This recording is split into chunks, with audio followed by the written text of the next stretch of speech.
Salut toi, j'espère que tu vas super bien. Écoute, on est à la jonction 2021-2022, je sais pas quand est-ce que tu regarderas ça. Comme tu peux le voir, j'ai sorti tous mes jeux, mon étagère est vide et puis j'ai tout sorti. Parce que je voulais faire un point avec toi sur les jeux que j'avais préférés cette année, les jeux que j'avais peut-être moins utilisés cette année mais qui sont quand même très très chers à mon cœur, les jeux où je remarque que je les utilise moins, les jeux que je vais peut-être finir par donner, les jeux que j'ai donnés également. Je voulais faire un grand point jeu de tarot, les jeux de Margot.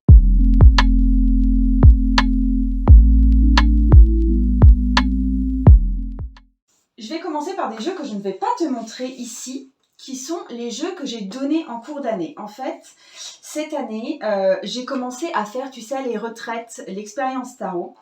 Et durant ces retraites, j'ai proposé aux gens de venir avec des jeux qu'ils n'utilisaient plus pour faire soit des reventes, soit des échanges, soit juste des dons.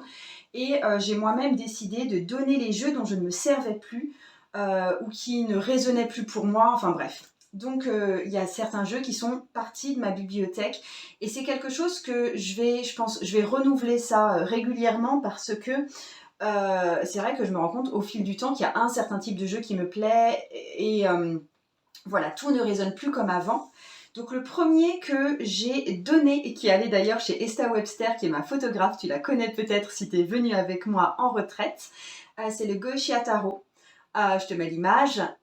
Et en fait, le Goetia Tarot, je l'ai donné parce que déjà, j'avais du mal à l'employer. Les cartes étaient énormes. Le type holographique me correspond assez peu aussi parce que c'est dur à photographier. Par exemple, si je fais une vidéo ou des photos pour vous, j'avais même du mal à les voir. Si je travaille dehors avec mes tarots, ce que je fais quand même très très souvent dès qu'il fait beau, j'avais du mal à voir les dessins.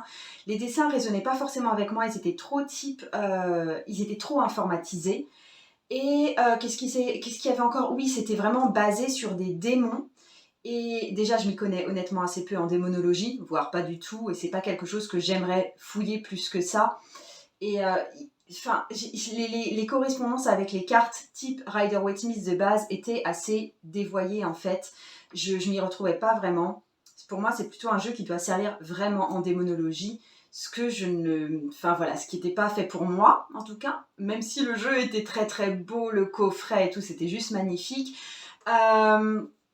Et aussi, du coup, j'ai annulé, je n'ai pas poursuivi, j'avais commandé son pendant positif. Là, il y avait le jeu, donc c'est un jeu de Fabio Listrani qui s'appelle donc le Goetia Tarot, qui est basé sur des démons. Et il y avait celui qui allait sortir après, c'était le Luminae Tarot, et qui était basé sur les anges. Mais c'était le même type de graphisme, c'était juste plus des couleurs plus chaudes. Et j'ai annulé ma commande sur Kickstarter. Enfin, c'est pas que j'ai annulé, j'ai toujours mon don d'argent est resté sur Kickstarter, mais j'ai pas finalisé, j'ai pas envoyé les frais d'envoi par exemple. J'ai abandonné parce que je savais que ce serait un jeu qui ne me correspondrait pas non plus si c'était dans la même vibration. Donc ça, c'est un jeu qui est parti de ma bibliothèque. Celui qui est parti de ma bibliothèque également, c'est le Witches Insurrection Tarot qui représentait des femmes la plupart du temps nues, d'une vibration sorcière. Alors je l'avais acheté au départ pour justement le côté sorcier, mais en fin de compte c'est pas le côté sorcier au sens ésotérique, c'est le sens sorcier au sens insurrectionnel justement, au sens militant, au sens très féministe, au sens protection des travailleuses du sexe. Et en fait, c'est tout un univers dans lequel je me reconnais pas non plus vraiment. J'avais pas forcément envie de travailler avec un jeu qui soit exclusivement féminin. Voilà, j'ai tiré le tarot avec et tout ce que j'ai donné en fait, ce sont des jeux finalement que j'aimais bien, mais avec lesquels je ne travaillais plus. Donc voilà pour ce jeu-là. Alors ça c'était rigolo. Attends, je vais te le chercher parce que je l'avais pas pris avec moi. Oui, il y a juste quelques jeux que j'ai pas pris avec moi ici. J'ai pas pris tous les jeux classiques. J'ai pas pris le Rider-Waite-Smith. Je n'ai pas pris le Thoth, je n'ai pas pris le Marseille de base, enfin voilà, et j'avais pas pris non plus le Hermétique Tarot parce que pour moi c'est un jeu d'études et un jeu de base. Et donc le Hermétique Tarot je le possédais et je l'ai donné à Sylvie de Papote et Lunaison il y a quelques temps parce que je ne tirais pas avec, je n'arrivais pas à tirer avec. parce que je trouvais moche, comme je l'ai déjà dit souvent, et voilà, et ça fait rigoler certaines personnes d'ailleurs. Et en fait, c'est un jeu qui m'est revenu parce que c'est Maëlle qui est venue à une des retraites tarot et qui l'avait et qui le donnait. Et en fait, c'était un moment où j'étais vraiment plus en train d'étudier toute la symbologie, que j'étais vraiment plus en train de... Enfin, j'aime bien travailler le tarot dans ses rapports astrologiques, j'aime bien travailler le tarot dans ses rapports kabbalistiques. Et le hermétique tarot correspond pleinement à cette étude de ma part, et du coup elle me l'a reproposé et je l'ai repris, donc il a rejoint ma collection. Je ne fais pas de tirage avec, donc c'est pas un jeu de tirage pour moi, mais c'est vraiment un jeu d'étude, c'est vraiment un jeu de référence quand je travaille, quand j'étudie tout ce qui est kabbalistique ou quand j'étudie tout ce qui est astrologique lié au tarot. Donc voilà pour ce jeu que j'ai donné et que j'ai retrouvé, et c'est rigolo parce que c'était vraiment un don que j'ai fait à Sylvie. Et là, pour le coup, Maëlle me l'a aussi donné gratuitement. Enfin, c'était super sympa de voir comment les choses tournent aussi. Qu'est-ce que j'ai donné encore? J'ai donné le John Bower Tarot, qui est un joli petit jeu qui repose sur des images de contes de fées. Et enfin, de contes de fées, pas forcément des contes de fées identifiés, mais un univers un peu elfique, un peu forestier, avec des petits nains et tout. Et en fait, là où j'accrochais pas, c'est que là aussi, John Bower, c'est un artiste qui fabrique ce genre d'illustrations qui me plaisent énormément d'ailleurs, mais j'avais l'impression que les peintures, elles avaient été, enfin les peintures, oui les peintures, elles avaient été quelque part un peu forcées dans le système Rider-Waite-Smith, et des fois il n'y avait pas des correspondances, enfin c'était un jeu de jolies images, mais un jeu avec lequel j'avais beaucoup de mal à tirer. Et de façon générale, ce que je remarque, et du coup que je ne vais plus acheter, c'est les jeux qui sont faits, enfin qui reprennent le travail d'un artiste, et souvent c'est des artistes que j'apprécie en plus, et on prend des images de ces artistes pour quelque part en faire un jeu de tarot. Souvent je trouve que ça sonne un peu faux. Mis à part, j'ai une exception là-dessus, c'est le Nicoletta Queccioli, je ne sais plus où est-ce que je l'ai mis, il est là. Le Nicoletta Queccioli, ça fait partie de ce genre de jeu où l'œuvre de l'artiste était existante au préalable, et on a pris les images de l'artiste pour en faire un jeu de tarot. Je trouve ça assez cohérent dans le Nicoletta Queccioli, et je te dis ce que va devenir pour moi le Nicoletta Queccioli. Qu'est-ce qu'il y avait encore? J'ai donné le Marseille Waite, le jeu de Marseille Waite, parce que justement c'était j'ai pas forcément apprécié ce mix tarot de Marseille, tarot de Rider-Waite-Smith, et essayer de faire des illustrations de Rider-Waite-Smith qui est très art nouveau finalement, en faire quelque chose, enfin art déco pardon, et en faire quelque chose de faussement moyenâgeux. C'est pas quelque chose que j'ai apprécié, c'est pas quelque chose avec lequel j'ai apprécié travailler. Ceci dit, je sais que ça résonne très fort pour la plupart d'entre vous, que ça en fait un jeu très compréhensible et qui permet de mixer comme ça les traditions. Donc comme je le redis, c'est des jeux, enfin j'ai rien contre en fait, c'est juste que moi, je me sens pas de cheminer avec ces jeux-là. Donc c'est aussi un jeu qui a été donné lors d'une des retraites tarot. J'ai aussi donné de la même façon le Tarot déconfiné de Arnaud Malherbe, qui est un jeu qui est une satire, en fait on dirait presque des illustrations du Canard enchaîné mis à la sauce tarot, tu vois, autour de tout ce qui était coronavirus, confinement, vaccination, etc. Et du coup, il y avait je l'ai donné aussi parce que c'est qu'un Marseille aussi, et c'est un Marseille, mais il est très très grinçant pour le coup. Et donc j'ai adoré le travail de Arnaud, j'ai beaucoup ri d'ailleurs quand j'ai découvert le jeu, mais pareil, je m'en servais pas du tout en tirage, et je m'en servais pas non plus, tu vois, comme celui-ci, comme jeu de référence auquel je peux revenir régulièrement parce que ça apporte quelque chose à ma culture. Donc je l'ai donné, et j'espère que tous ces jeux sont dans de bonnes mains. Limite, c'est des adoptions que je propose, tu vois. Et il y a, voilà, ça c'était pour les tarots. Et il y a 2 oracles. Il y a l'oracle Féminitude, dont je me servais surtout, mais il y a très longtemps en fait. C'est un de mes jeux les plus anciens que j'ai commencé à utiliser quand je faisais encore des tentes rouges, quand j'étais encore doula. Et en fait, il est parti chez une nana qui faisait des ateliers. Et je lui avais proposé parce que c'est un jeu qui repose pas mal sur les cycles menstruels. Et en fait, ça ne m'a pas été rendu. Je pourrais le redemander en fait, mais je pense que c'est un jeu qui est bien là où il est, donc il n'y a pas de problème. D'autant plus que je ne pouvais pas le donner de façon sérieuse. Tu vois, j'avais perdu la boîte, je l'avais mis dans une petite pochette à moi, bref. Et j'ai donné aussi la boîte du Dixit Harmonies, le Dixit qui est un jeu de société et dont je me servais pour tirer les cartes des fois parce que les illustrations sont juste formidables. Mais au fur et à mesure de mon évolution, plus le temps passe et plus je suis amoureuse du tarot et du système du tarot. Et du coup, le Dixit faisait un peu dissonant là-dedans. Et du coup, quand j'ai vu au bout d'un certain temps que je m'en servais vraiment plus, j'ai préféré le redonner. Mais d'ailleurs, je crois qu'il est reparti. Je l'ai donné à qui? J'ai donné à Johan, qui tire le tarot, mais qui voulait le donner à son propre frère, je crois, pour des jeux de société. Donc voilà, c'est resté en fait un jeu de société et c'est parfait comme ça.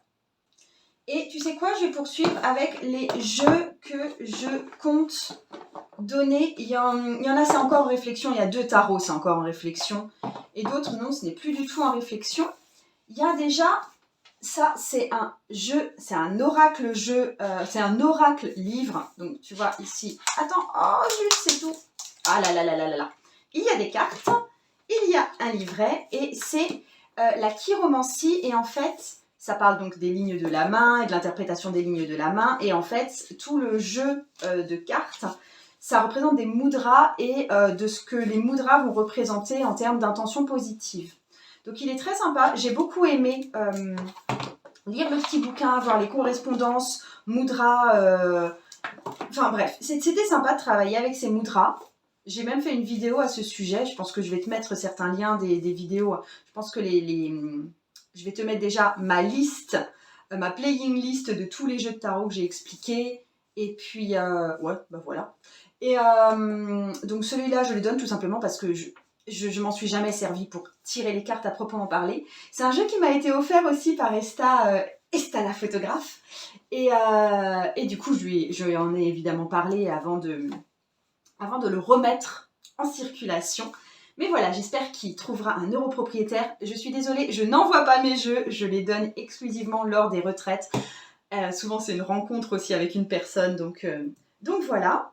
Un jeu qui m'a été donné par Alain Héril, qui est sexothérapeute, l'oracle de la sexualité sacrée, que je n'ai jamais utilisé, que je trouve très très très très beau. Les illustrations sont assez dingues. Mais en fait, c'est comme s'il y avait des petits conseils à chaque fois pour mieux vivre son amour, son rapport à soi et sa sexualité en général. Du coup, c'est des petits, c'est pas du tout, c'est vraiment un oracle et c'est pas du tout comme ça que je me sers des cartes et du coup, c'est tombé un peu à plat dans ma pratique, tu vois. Par exemple, 11, savoir relier le sexe au cœur. 17, se découvrir dans le regard de l'autre. Tu vois, il y a quelque chose de très poétique et très sympa. Ça, c'est 23, être en lien avec la nature. Donc, il y a une vibration très positive, très douce, et les illustrations, je les aime aussi. J'avoue que, tu vois, les illustrations, j'aimerais peut-être juste les garder pour limite décorer un carnet, enfin, je sais pas. Mais je pense que c'est un jeu qui mérite de trouver une adoptante ou un adoptant qui saura l'apprécier à sa juste valeur, ce qui n'est pas le cas pour moi, honnêtement, alors que c'est quelque chose qui est très finement travaillé. L'autre jeu, c'est le tarot de l'unité de Age et Hélène. Alors, comme je te l'ai peut-être... Enfin, ça, j'ai fait une vidéo il n'y a pas trop longtemps là-dessus, parce que j'ai reçu il n'y a pas longtemps. J'ai beaucoup apprécié le livret, qui est hyper riche et dont j'adore les illustrations. Et donc, je garde le livre, parce que, voilà, il y a une réciprocité, petit livret du tarot et grand livre qui a été vendu au préalable. Mais le tarot en lui-même, c'est vraiment un Marseille classique, qui ne m'apporte en fait rien de plus. Et du coup, j'ai décidé de garder le livre et de continuer à cheminer avec le livre parce qu'il est plein de références qui m'intéressent énormément. Mais pour ce qui est juste d'avoir un Marseille pur en plus, j'en ai pas d'utilité et je pense que là aussi ce tarot gagnerait à être adopté et utilisé et que quelqu'un s'en serve de façon riche, en tout cas plus riche que moi je ne le fais. Et ensuite, 2 jeux sur lesquels je m'interroge parce que c'est 2 jeux avec lesquels j'ai vraiment un lien de cœur, mais dont la vibration ne me va plus vraiment ou pas vraiment.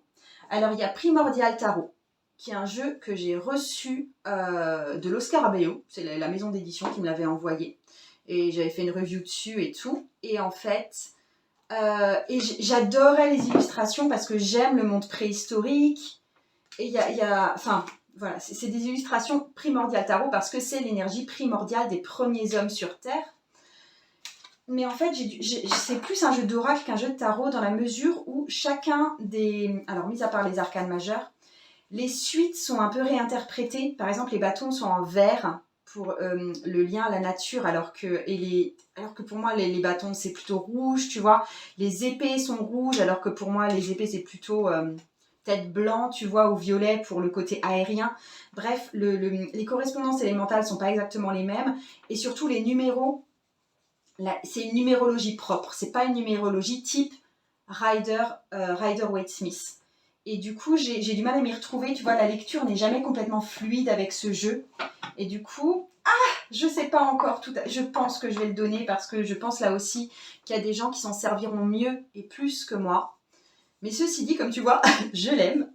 Et le deuxième jeu que j'ai envie peut-être de donner exactement pour les mêmes raisons, mais que je possède depuis beaucoup moins longtemps, c'est le tarot de la sorcière qui m'a été donné il y a très peu de temps par Bérangère, qui m'en a fait cadeau. Bérangère que je connais, qui est venue à la retraite tarot. Enfin voilà, j'ai vraiment un lien qui est super sympa avec elle. Et d'ailleurs, j'aime bien les illustrations de ce tarot.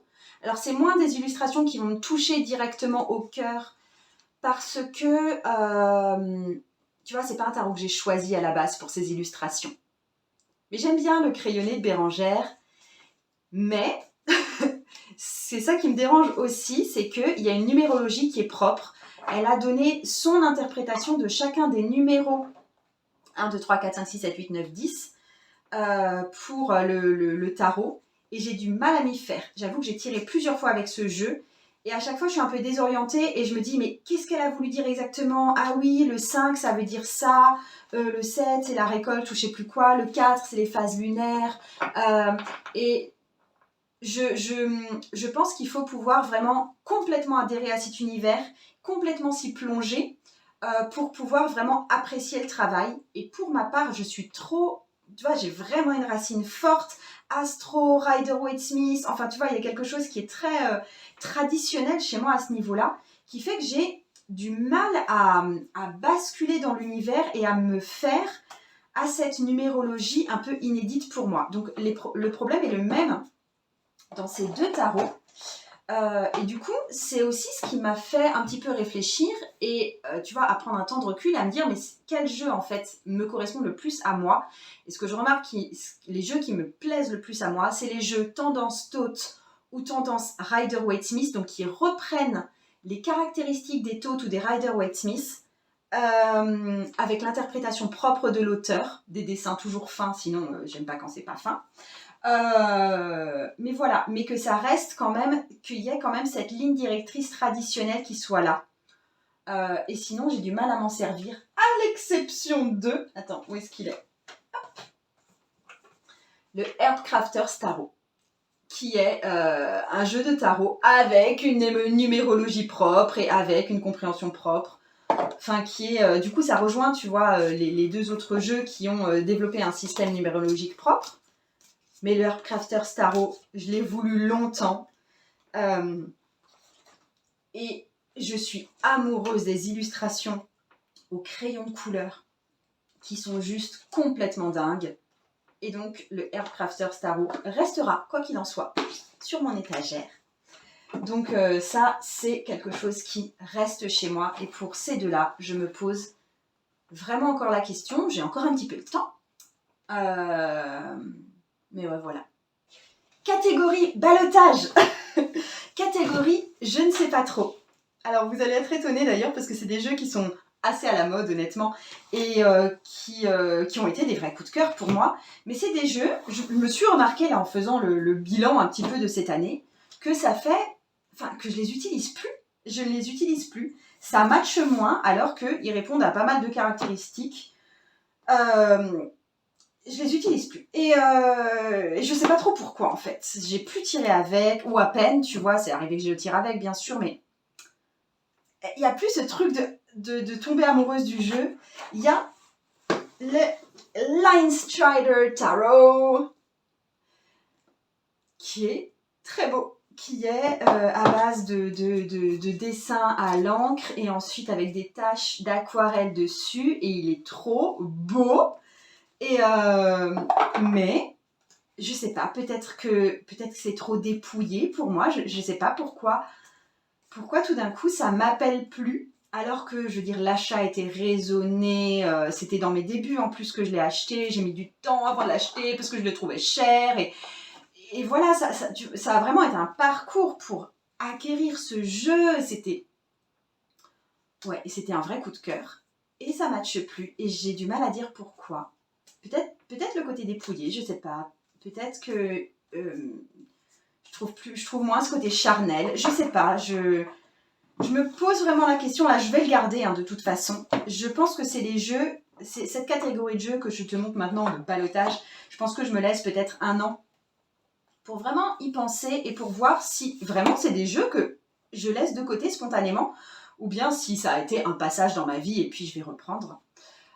Autre jeu, et ça va vous étonner aussi, c'est le Brady Tarot, que pourtant je vous ai montré assez souvent peut-être en photo ou autre, mais des tirages pour moi, il y en a eu peu durant cette année.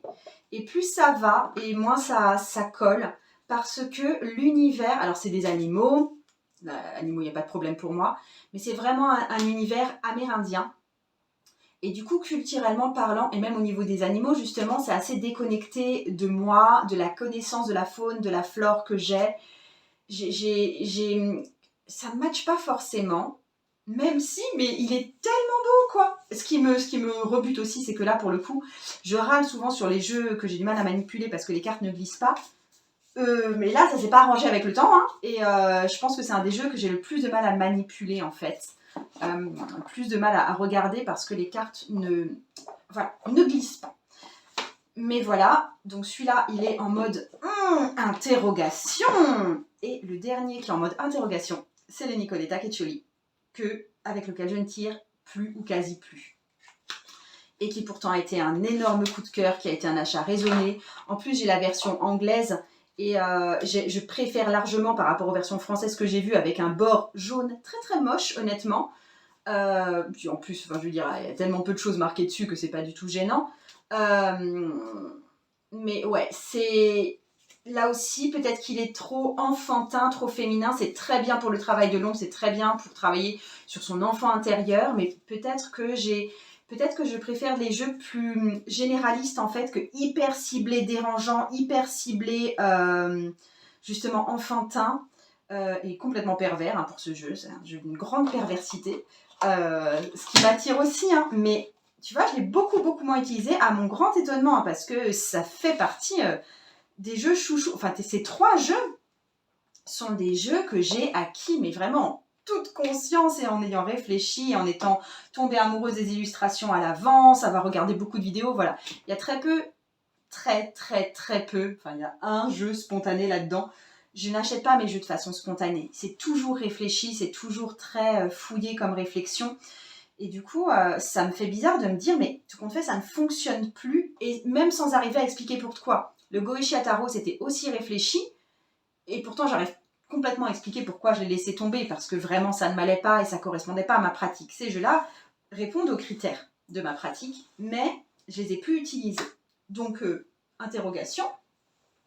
Ensuite, il y a les jeux dont je me suis peu servie. J'ai pu les montrer en réel et autres parce qu'ils étaient aussi pratiques. Mais je m'en suis peu servie. J'ai pas fait de challenge avec. Mais je les garde parce que c'est quand même des jeux assez chouchous.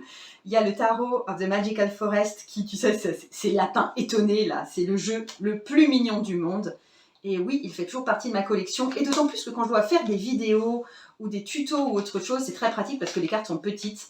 Donc vive les petites cartes aussi parce que vraiment c'est pratique, c'est juste pratique.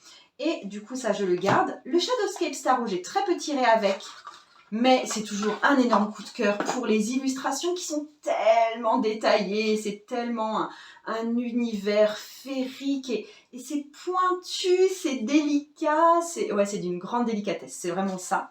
Et du coup je suis toujours amoureuse des illustrations. Quand par exemple tu vois je te fais les vidéos où je te présente une carte de tarot, je suis toujours très contente de retrouver cette carte de tarot dans ce jeu-là. Donc c'est un coup de cœur qui est resté un coup de cœur, même s'il est plus aussi souvent dans mes mains qu'avant. Pareil pour le Herbcrafters Tarot, étant donné qu'il a cette vibration particulière au niveau de la numérologie, au niveau même des suites. Je le sors avec moins de facilité qu'un autre jeu. Par exemple, je ne sors pas pour lire le tarot pour les autres. Je ne vais pas le sortir pour les réels, par exemple, ou des choses comme ça. Mais pour moi, quand j'ai besoin vraiment d'un autre regard, ou c'est quelque chose que je peux sortir pour moi, pas pour des tirages longs, mais pour un travail court, un travail énergétique aussi volontiers. Et du coup, ça reste quand même... Enfin non, c'est un jeu chouchou, vraiment. Et le Marseille, un des Marseilles de référence pour moi, qui est le Marseille de Arnaud Malherbe, le tarot initiatique, qui est des grandes cartes. Et en fait, ça, je le sors pas extrêmement souvent parce que je tire pas avec le Marseille, mais quand je dois regarder les personnages de la cour, quand je dois vous faire une démonstration avec un Marseille, c'est un jeu que je vais sortir avec beaucoup de facilité parce que j'aime son côté franc, ses couleurs massives, son aspect provoquant pour les majeurs. Ça reste vraiment un jeu de cœur également. Ah, attends, je dois ranger un peu tout ça avant de continuer parce que franchement, ça commence à être le bazar là sur le bureau. Ensuite, ce gros paquet-là, qu'est-ce que c'est?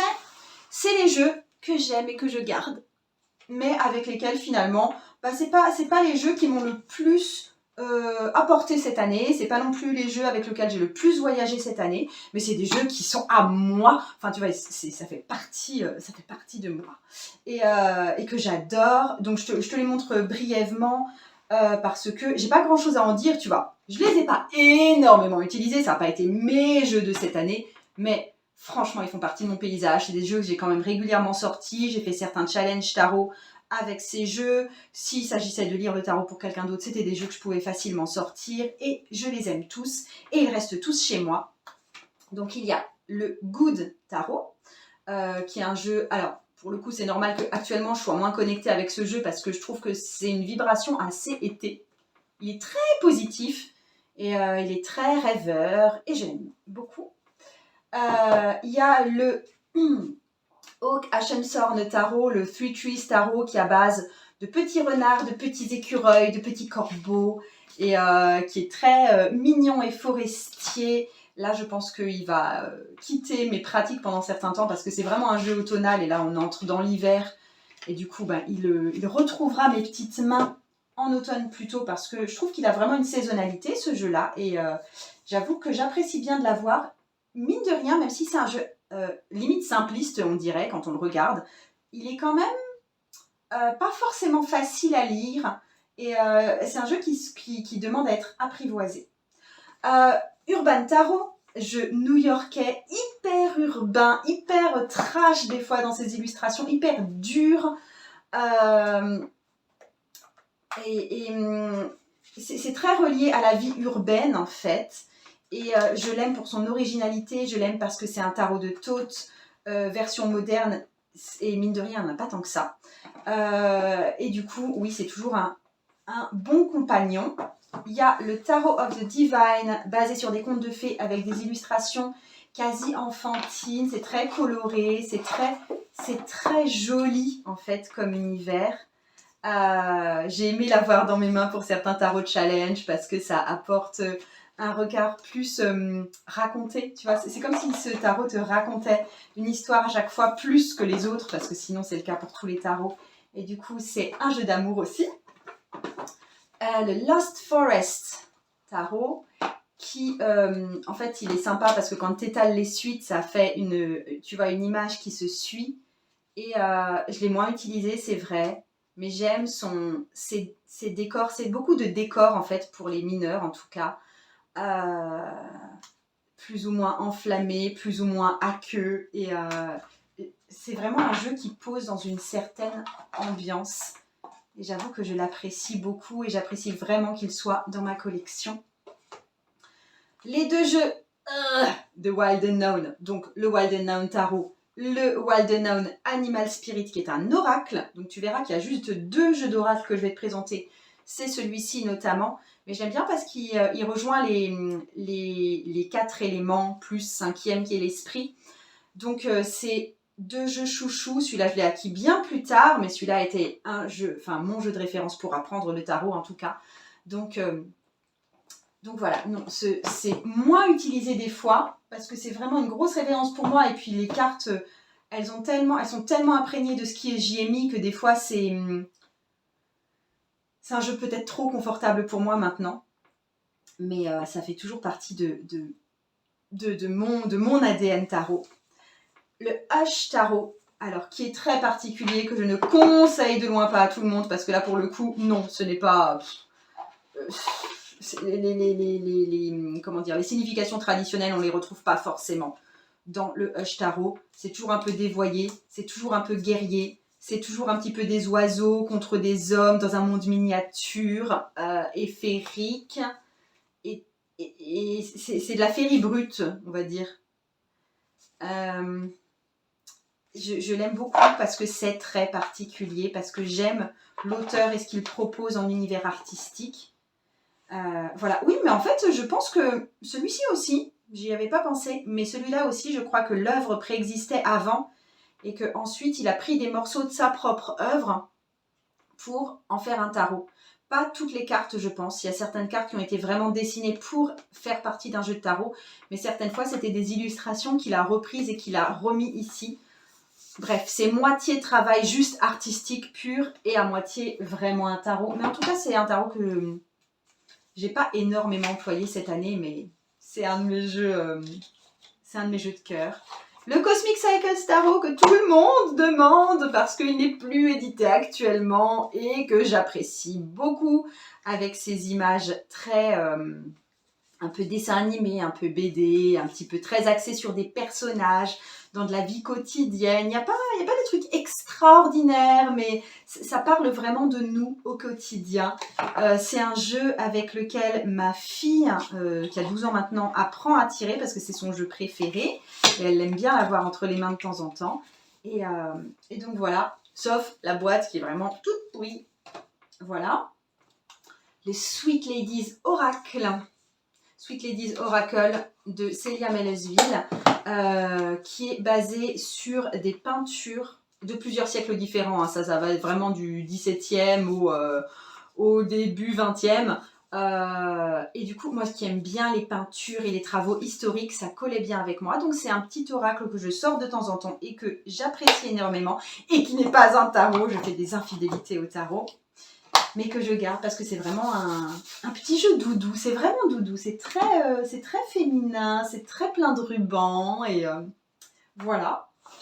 Et pour finir, le Marielle Tarot, avec lequel j'ai peu tiré cette année, mais qui reste un jeu de référence, qui reste un jeu... je suis contente d'avoir cette première édition et pas avoir la deuxième édition avec les cartes transformées pour celle qui posait un peu de problème.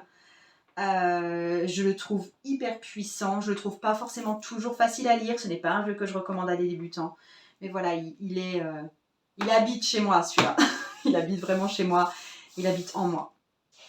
Et enfin, toute dernière catégorie, c'est les jeux avec lesquels j'ai cheminé cette année et j'ai grandi cette année. C'est des jeux pour la plupart que j'ai achetés cette année, non, il y en a un que j'ai acheté l'année dernière. Celui-là, je ne sais plus. Je crois que c'est la fin de l'année dernière. Bref. C'est des jeux avec lesquels j'ai énormément travaillé cette année. C'est les jeux vers lesquels j'ai remarqué, quand j'avais un travail tarologique à faire, je me tournais spontanément vers ces jeux-là. Parce que je me disais, là, j'ai envie de cheminer avec ce jeu. Ce jeu a quelque chose à m'apporter de déterminant. Et ça a chaque fois été vrai. Donc, c'est non seulement des jeux que j'ai employés, comme ceux-là, ceux que je viens de te montrer, c'est des jeux que j'ai quand même employés, hein, ils ont fait partie de mes tirages, etc. Mais ceux-là m'ont fait grandir, m'ont apporté une autre perspective, enfin vraiment, ils ont fait partie de mon cheminement. Donc, je te montre. Il y a eu le New Immortals Tarot, qui est un jeu, j'avoue, assez confidentiel, de Madeleine McLaughlin, voilà. Je l'appelle toujours Madeleine parce que voilà, je la connais sur Instagram. Je l'avais acheté sur Kickstarter et c'est d'une qualité de fou. Je ne sais pas si on peut le trouver d'ailleurs. Je crois qu'on peut l'acheter sur le site de l'auteur même. Mais c'est des collages hein, d'anciennes peintures ou d'anciennes représentations ou d'anciennes gravures. Et c'est un jeu complètement en décalage, pour le coup, et avec lequel j'ai super bien accroché, un peu à ma grande surprise. Tu vois, je l'aurais pas mis spontanément là-dedans, mais n'empêche que c'est un jeu que j'ai utilisé, quoi. Usé. Ensuite, Mysterious Tarot que j'ai acquis cette année. Donc, je l'ai acquis dans sa version originale en allemand. En anglais, c'est Tarot of the Mystical Moments. Qui compte à chaque fois en plus 2 rois, une version féminine du roi, une version masculine du roi. C'est un jeu qui est assez orienté féminin. Là aussi, à base de collages d'éléments floraux un peu anciens, des cartes, des anciennes peintures. Et je pense que les visages eux-mêmes ont été peut-être sans doute réalisés par l'auteur. J'en sais rien, j'en suis pas sûre. Ouais, c'est vraiment un jeu coup de cœur pour moi et c'est comme si, je sais pas, je trouve que ça reprend vraiment le Rider-Waite-Smith classique, mais c'est comme si on ouvrait une porte derrière le Rider-Waite-Smith classique et que ça avait été réinterprété dans un truc très fou, très enfantin, assez joyeux le plus souvent et très onirique aussi. Et ouais, disons que j'ai vraiment beaucoup cheminé avec ce jeu-là. Je sais pas ce que ça donnera hein, pour 2022, je ne sais pas si c'est des jeux que je vais peut-être plus laisser de côté parce que tout compte fait, je vais entrer plus en vibration avec d'autres types de jeux. On va voir. Je continue avec The Children of Litha. Là aussi, j'ai mis longtemps à me décider à acheter ce jeu. Ça a vraiment été... j'ai pesé le pour et le contre longtemps. Tout simplement, pourquoi je le voulais ce jeu? Parce que les illustrations étaient d'une finesse remarquable. C'est super fin et c'est super joli. Je le trouvais avant tout très très très beau. C'était ça quoi, je le trouvais beau. Et je n'ai pas été déçue et j'ai beaucoup travaillé avec ce jeu qui est pour moi l'un des plus jolis jeux que je possède sans doute. Donc voilà. Mais par contre, je ne sais pas trouver pourquoi ça s'appelait Children of Litha parce que Litha ce n'est pas du tout, enfin c'est une énergie d'été et ce jeu n'a pas une énergie d'été. C'est une énergie toutes les saisons d'ailleurs. Je ne sais pas. Art & Hands Tarot, qui est le seul jeu que j'ai acheté spontanément. J'ai vu des images sur Instagram, j'ai regardé 2-3 images, j'ai acheté le jeu. Point. J'ai même pas regardé les cartes de référence que je regarde d'habitude, tu sais. En général, tu regardes ta carte qui te représente, donc pour moi la reine de denier, tu regardes la grande prêtresse, tu regardes la mort, tu regardes les cartes que tu vois qui toi t'ont le plus parlé dans les autres jeux. J'ai même pas regardé, je suis allée acheter le truc, c'était vraiment très spontané. Ça, à part les personnages de la cour et bien sûr les arcanes majeures, ça ne représente que les éléments de la suite et des mains. Et c'est très tranché en fait, c'est dessiné au gros feutre noir, avec bien sûr du blanc, donc c'est juste un jeu noir et blanc. Mais punaise, qu'est-ce qu'il est... Je sais pas qu'est-ce qu'il est beau, je sais pas si je le trouve purement aussi beau que, tu vois, le Mysterious Tarot, le Children of Litha ou même que le Wild and Noun, mais parce que le travail artistique est peut-être moins fin, tu vois, ça ressemble plus à du doodle art. Mais qu'est-ce qu'il me parle? Il m'a beaucoup, beaucoup, beaucoup parlé. Et du coup, il m'a beaucoup aidé à évoluer dans mon propre cheminement. L'avant-dernier que je te montre, tadam, mais je pense que c'est sans trop de surprise, c'est le Helgoliath Tarot Deck. Je pense que ça a été le jeu que j'ai le plus utilisé, sans doute. Les deux là. Le Children of Litha et le Helgoliath, qui se base sur... Il est très chamanique comme jeu. Ça se base sur des représentations quasi exclusivement d'animaux qui font des trucs. Et j'aime cette vibe, j'aime comment les archétypes ont été représentés de cette façon. Ça, c'est l'une des cartes les plus connues, qui est la force. Ouais, il m'a apporté et j'en ai pas mal parlé, je l'ai pas mal montré aussi. Il est noir et blanc, il est assez... Il y a un côté assez sévère dans ce jeu, que j'aime bien les jeux sans concession. C'est pour ça aussi que je me tourne beaucoup plus vers les tarots, qui sont beaucoup plus complets au niveau émotion humaine. Il y a beaucoup plus la colère qui est représentée, ou la pauvreté, ou le manque, ou tu vois, tout le versant négatif de la vie est beaucoup plus représenté dans le tarot que les oracles qui sont souvent une version plus positive ou inspirationnelle des cartes. Et donc ça matchait moins avec le travail que moi je fais, qui est vraiment plus dans le shadow work, pour le coup, vraiment plus dans le travail de l'ombre. Donc ça correspond tout à fait à Helgoliath Tarot Deck. Et le dernier, je me le suis mis aussi, même si bon, je l'ai depuis une semaine, 2 semaines, 2 semaines. Peut-être plus maintenant que tu regardes la vidéo. Allez, 3 semaines, vas-y. Qui est le True Black Tarot. Alors, le True Black Tarot, je voulais te dire que j'ai essayé plusieurs fois de l'acheter auparavant. Enfin, plusieurs fois.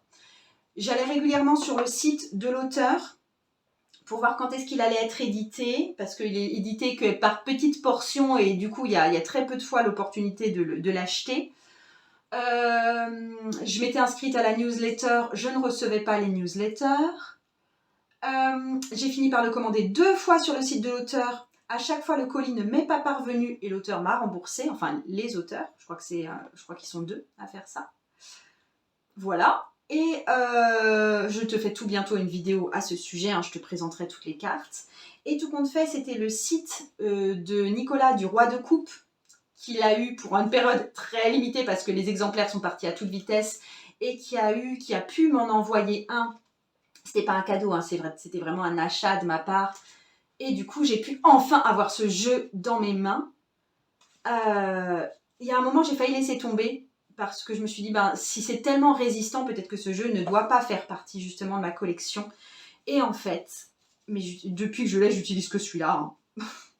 Mais en fait, il résonne très très fort chez moi. Bon, déjà, je pense que je le voulais depuis longtemps. Il est également très beau. Enfin, je le trouve très beau.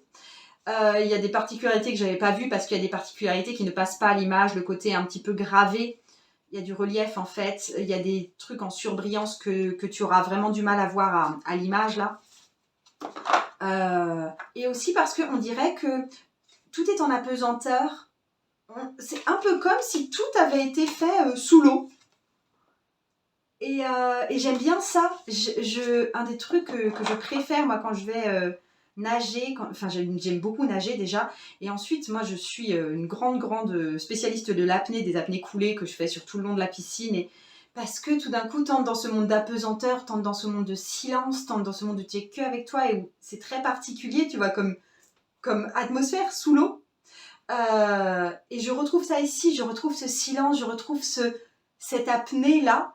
Et bref, je t'en dirai sans doute plus, mais je pense que même si c'est très très tard dans l'année, déjà honnêtement j'ai pas mal tiré avec ce jeu là, et waouh quoi, mais waouh, j'en ai fini. J'arrête là, dis-moi ce qui t'a le plus plu, ouais, mets-moi en commentaire le jeu avec lequel toi tu accroches le plus, soit dans ma collection, soit dans ta collection, ou les jeux que tu as... toi aussi, enfin tu vois, les jeux qu'on partage dans nos 2 bibliothèques. Je suis curieuse de savoir ça. Je t'embrasse bien fort et je te dis à tout vite. Ciao!